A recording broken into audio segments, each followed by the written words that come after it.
Hey y'all, it's Belle. Welcome back to my channel. Today's video is going to be a recent reads, 10 more books that I read. First is the second book, and it's Murder at the Museum by Helena Jones.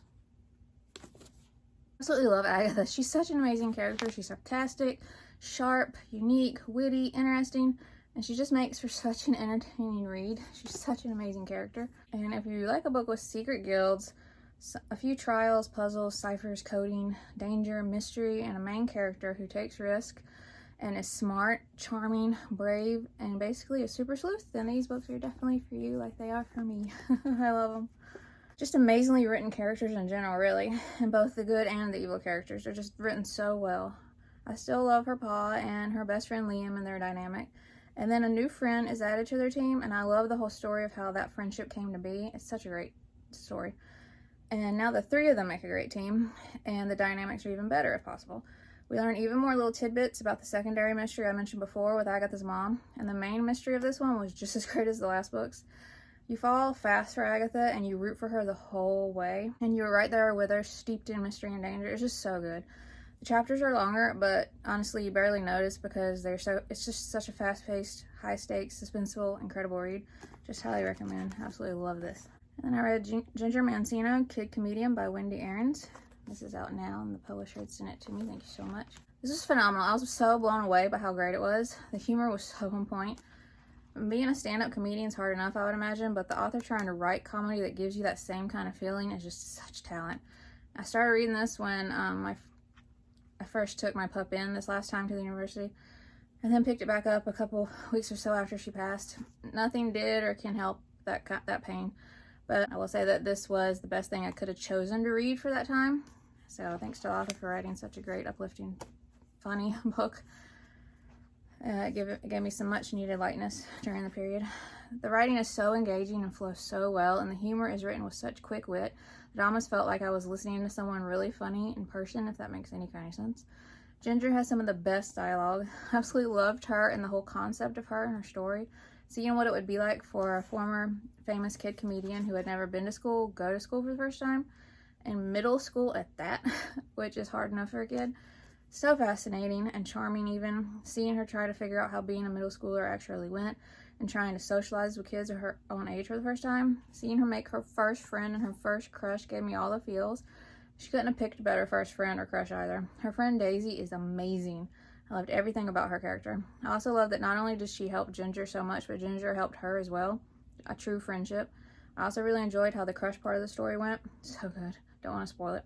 I also enjoyed the facts sprinkled throughout about different female comedians. Many of the facts I had no idea, so I really love that. It's a great story on friendship, expressing yourself, and finding your way. Very entertaining read and highly recommend. And then Grieving the Death of a Pet by Betty J. Carmack. I won't talk much about this since it isn't middle grade, but this is just an amazing read. I read a chapter or two aloud a night or every other night for me and my husband, and nothing can help or make it better, like I've said in any way, but this book gave me hope that maybe one day I will be okay. And it was so crazy seeing so many things that I had ever either thought, felt, said, anything during this time written on these pages. Others who have said, thought, felt the same as me. It made me feel less alone, and knowing others had felt exactly the same and were still able to go on. It just gave me a hope to hold on to, that at least a form of healing one day could happen. I felt by the end of the book like I knew all of the people and their pets whose stories are shared, like Pork Chop, the bird. Oh, my heart. I just felt such a connection. That includes the author, who shared some of her own experiences, not only with her own pets, but as someone who had a pet loss counseling practice. And she also has some of her own poems sprinkled throughout the book that were very moving. Just so happy I found this book, and I highly recommend it if you've unfortunately also lost a pet. And then I read The Pack, The Dare, and The Draugr by T.J. Hendricks. The author has sent me this. Thank you so much. This is a terrific dark upper middle grade with a fantasy twist on the summer camp theme. I love how this book shows this alternate world's magic system, while at the same time exploring themes such as nature and its importance, friends, and trying to discover who you are. The whole idea of the forest and everything that lies within was so fascinating to me.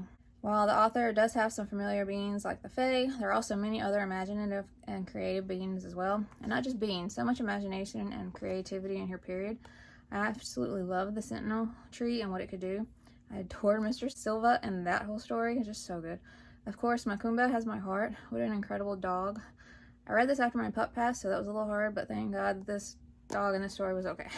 Couldn't have taken an animal death in the book. The one thing I didn't like was the main character, Harmony. She was just so mean. She was so worried about what other kids would think of her if she does or said certain things, but she doesn't care what they think if she's absolutely horrible to them. Not hating on the writing or author, this is just a realistic interpretation of a teen like Harmony. Teens like Harmony annoy me in real life, so of course they will in a book. She has some character growth by the end, making amazing friends, like the 4 she gains in the story helped a lot with that. So with that growth, I'm even more eager to read the sequel because I love everything else so much. I think my favorite kid of the 5 would be Olivia. She's just such a great kid in my opinion. I love the whole mystery aspect as well, as far as one of the characters' mom, and especially her dad. So intriguing. Can't wait to learn more and see the direction it takes. I love the camp setting and also the unique aspect of it also doubling almost as a magic school for the 5 kids. Really enjoyed that and what they've learned so far. I especially love that each kid's magic words they use will be based on their root language from their ancestry. I think the setting for this is the Redwood Forest of California. I've never been there, but I feel like I have through this book. It's a vivid, detailed, and imaginative writing, very atmospheric. There are some darker parts, that's why I say upper middle grade, but there's so much adventure, magic, mystery, danger, suspense, family secrets, and more. Short chapters as well, so you really fly through this, which I always love. Very looking forward to the sequel. I read B.B. Blundermus and the Tree Across the Cosmos by Andrew Durkin. The author had sent me this. Thank you so much. Really enjoyed it. B.B. is such a strong and brave main character. She's terrified, severely so, of trees. Yet she goes into the forest anyway to save her parents. The danger, adventure, the family secrets again, and this one, this other world, the lions, elk, and so much more, made for such an entertaining read. Also, the severe anxiety B.B. experiences will be relatable to kids who deal with similar. B.B.'s character growth over the course of the book was great, and I love seeing her find herself and believe in herself more and more. There's even a talking to middle grade cat named Eek. Amazing names in here if you couldn't tell. Cornelius has my heart though. I love that little elk. I had a great time and looking forward to hopefully more in this world in the future. I read Out of Range by Heidi Lang. And the author had sent me this. Thank you so much. And this is out now. There's so many amazing layers to this story. There's the fantastic and realistic sister story with these 3 sisters who have lost their way with each other, so to speak, and are sent to camp so they can hopefully repair their relationship and find their way back to each other. Each chapter alternates between the 3 sisters' point of view, and some are also titled before, meaning events leading up to the current time. It helps getting that backstory, especially from each sister's view. Just love that. Connects you even more to the story, to them, and to the emotion of it all. Abby, Emma, and Ollie each have their own unique personality and experience. Current timeline chapters are titled now. The book also has 3 parts. Then you have this amazingly written setting. Everything is so vivid, from the descriptions of everything to what the characters are feeling. You almost feel lost and scared out there right along with them. Intense atmosphere in all the best ways for a survival story for sure. Then the survival part of the story itself.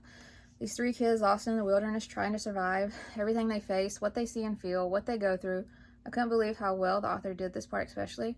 But in the author's note, I read where she, her husband, and their 2 dogs had once gotten lost in the wilderness, so she definitely knows how this feels. Imagine being a kid though, like these girls. It doesn't shy away from the danger this scenario would bring, and I love that. Kids need to know it's not all fun and games. It's not something you can easily get out of. These girls don't have training, food, or hardly any supplies at all. The danger they face is not a fairy tale, it's real life dangers, and it is intense and scary. The sibling story at the core of it all though, and how they realize they're all they have in this moment, and if they want to make it through this, they have to depend on and trust each other again. They also see what really matters in life and what actual fear is, not the trivial things they thought were so important before, or what they thought was fear before. Also, life can change in the blink of an eye. Don't take those you love for granted. Don't waste time being angry. It's a realistic, terrifying, moving, deep, suspenseful, impactful story, just full of sister love and realistic, intense dislike. Nature, danger, adventure are the most intense and fearful kind. Wildlife, bravery, and so much heart. I just flew through this. Like I said, the way it's broken down into 3 parts of the survival story and then alternates points of view each chapter so you get to see each sister's experience is brilliant. And also the chapters showing the events before that got the sisters where they are now. Just a genius layout to go with this amazing story. Amazingly written story. Just highly recommend. Then I read Heroes in Training, the graphic novel, the second one, Poseidon and the Sea of Fury. Thank you to Joan Hope who sent me this. This was just as much fun, just as entertaining as the first one. Had a blast. There's so much adventure, danger, and humor in these. Love seeing even more from Greek mythology, and I'm really enjoying seeing the Greek gods as kids and going on this fantastical adventures with them. The art is just beautiful in this one too. I just had a blast with these. And the third one comes out August 23rd, I believe. And then I read Return to the Secret Lake by Karen Inglis. This is the second one. Author sent me these so much. I love this one even more than the first book. It's longer too, and that was also great.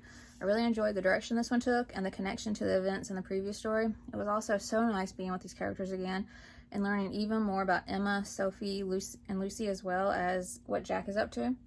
I found it all so intriguing and loved what transpired with Jack's situation. There was a lot of character growth with one character in particular, and I love seeing her see her faults and try to be a better friend, sibling, and person in general. I absolutely love Lucy. Her mom is pretty awesome as well. This new adventure was phenomenal. High stakes, gripping, edge of my seat, fast-paced read. The core of the story being family and friendships. Still love everything about the time travel element in the story so much. I don't know if there'll be any more adventures to come with these kids, but I really hope so. Highly recommend. And then I read The In-Between by Maria Cohen, because she has a new book, so I wanted to read my older reads by her. And I kind of read A Box of Bones a couple of years ago, and I loved it, so that's when I went and bought her 2 other books, and now she has a newer one out, so I wanted to read the 2 older ones I still hadn't read, and then read her new one. This was just as incredible, if not more, than A Box of Bones. This is upper middle grade with its darker areas, including a child abduction. It's not on the page, it happened before the events of the book. But I don't think I've ever seen a middle grade before, and I don't want to say I enjoyed that, because I'm not evil, but I enjoyed how different and refreshing this was, and all the ways that made it different. Quinn herself is as haunted as this hotel, Quinn's the main character, by the decision she made in the past, which is in which she lost her sister. Some chapters are showing the past events that led up to her sister's disappearance, so you feel connected more to those feelings and experience Quinn has, as well as the story as a whole.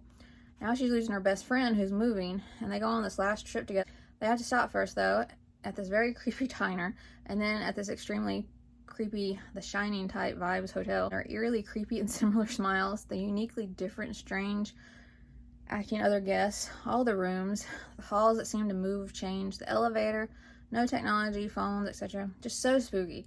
Then Quinn's best friend Kara's parents and then her little brother disappear.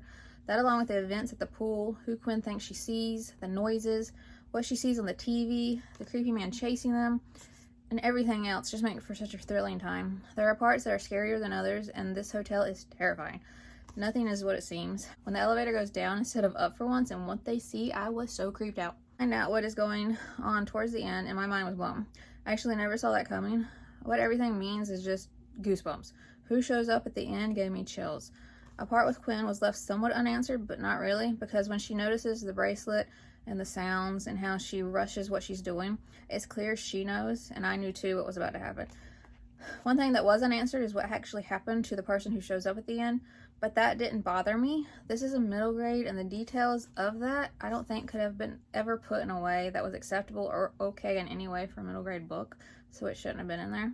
What we do know and find out was satisfying enough for me as an ending.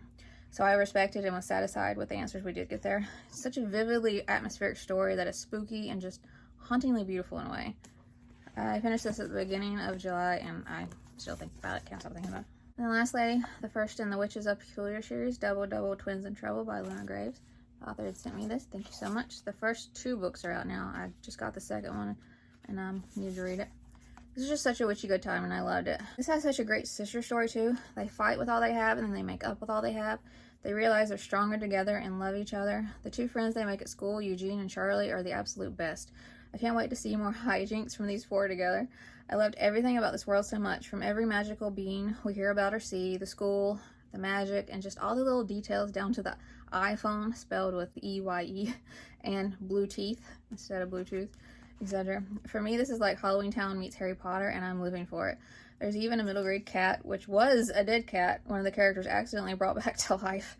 This has amazing humor, misadventures, and is so atmospheric. I just had the best time and can't wait to read the second one. And I think the 3rd one will be out later this year. So, alright y'all, that's it for this video. Have you read any of these? Did you like them? Did you not? Let me know in the comments. See any that you are interested in reading. Hope you enjoyed the video. If you would like to subscribe, I would love that if you'd like to. And I'll see you in my next video. Bye.